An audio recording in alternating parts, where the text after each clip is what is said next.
پاکستان کے ساتھ رہنے اور جمہوری اور آئینی حکمرانی لانے کے لیے آخری وقت تک وہ بنگالیوں کو کہتا رہا، سمجھاتا رہا،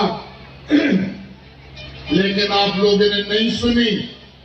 آج جو ہے پاکستان خطرناک ترین حالات سے گزر رہا ہے۔ عوام کے اندر بہت بڑی بے چینی ہے، مایوسی ہے، بھوک ہے، افلاس ہے۔ اس کے باوجود جو پاکستان کی قومیں ہیں، پاکستان کو تخلیق کرنے والی جو قومیں ہیں، ان قوموں کے مادر وطن پہ اربوں خربوں ڈالر کی ملکیت اور وسائل پیدا ہوتے ہیں۔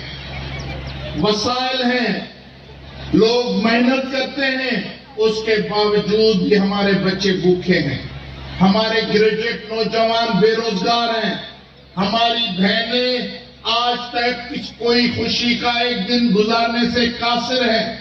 عید کا دن بھی ہمارے لیے مشکلات لاتا ہے، کوئی عید کے دن بھی ہمارے بچوں کو ہم نیا جوڑا سلوانے سے قاصر ہیں، اور زندگی کی ساری محرومیاں ہمارے مقدر میں تھوپی گئی ہیں۔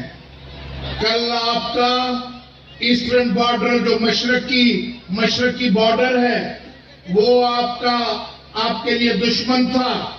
آج آپ کا جو مغربی بارڈر ہے، وہ آپ کے لیے سب سے بڑا چیلنج بنا ہوا ہے۔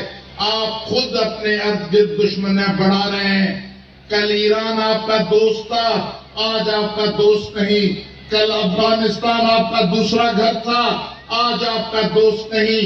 اگر یہ رویے آپ اختیار کرتے رہیں گے، اپنے عوام کے گلے پہ پاؤں رکھ کر ان کی زبانیں نوچیں گے اور اپنے پڑوسوں کے ساتھ اچھے پڑوسوں کی طرح رہ کر ان کے گھر کی خیر مانگیں اور اپنے گھر کے لیے خیر مانگیں اور ان کی خیر کے لیے دعا کریں۔ اگر یہ رویہ اختیار نہیں کیا جائے گا تو یہ ملک اور بربادی کے حوالے ہوگا۔ مجھے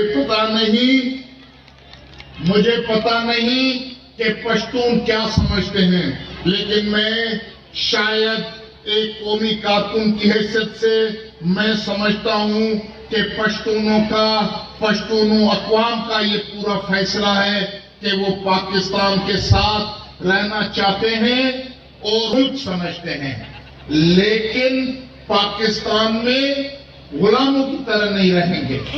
بلوچ بھی یہ کہتا ہے کہ بلوچ پاکستان میں آزاد شہری کی حیثیت میں اپنے وطن کے وسائل پر حاکمیت اور اختیار کے ساتھ پاکستان میں رہنا چاہتا ہے۔